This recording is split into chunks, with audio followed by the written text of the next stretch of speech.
Let's switch gears a little bit and talk about raising money. What if you need a lot more money than you have to start your business? There are a lot of different ways you can play this one, but the first one I would say is bootstrapping, which I would highly recommend when you're starting out. So that's basically like saving up money for your side hustle, probably through working your killer job. Yeah. Using that savings and then putting it towards the business and then growing through the cash flow, the money that you earn from selling your product or your services, and then you're using that money, cash flow, to grow. That's what bootstrapping is. Other option would be to get a loan. A number of different ways you can do that. You can get a loan from friends and family, which is ideal if you've got friends and family who have money and are willing to lend it to you. And you can get a loan from the bank. It can be tricky unless you've got sort of profit behind you've got to you, prove that, you know, it's a good investment for them. Yeah, exactly. Yeah. If you're doing it to fund inventory, like if you've got a big PO, the bank's probably going to be quite happy to lend you the money because they know that the money's going to come in and get paid off. But if it's certain things just like machinery or things like that, it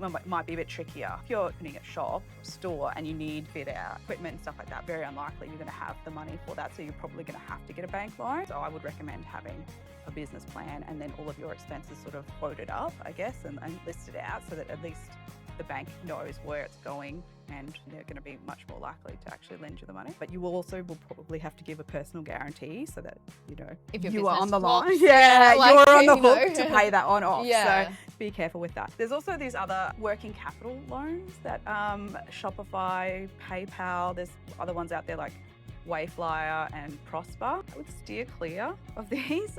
Once you start getting sales on Shopify, they'll very clearly be like, we can give you $100,000, $400,000. Basically, they'll just take a percentage of your sales plus their interest. And I've seen so many people get into trouble when they're doing it to fund things like payroll or just get them out of tricky financial trouble. That's when things can really start to spiral. So I would steer clear. If it's too good to be true. Yeah. There's no like checks or anything. They're just giving you the money quite easily. So there's always sort of there's proceed with caution with that one. There's always going to be a downside. So just be really careful with those. Another way you can raise some funds are like government funding and grants. Okay. Have a look into them. Grants can be tricky to actually win. Depends on how much money they're giving away, and often you need like a grant writer to actually make sure that you get the grant. They're out there for different industries and like email founders, things like that. So have a look. You might be able to score some of those.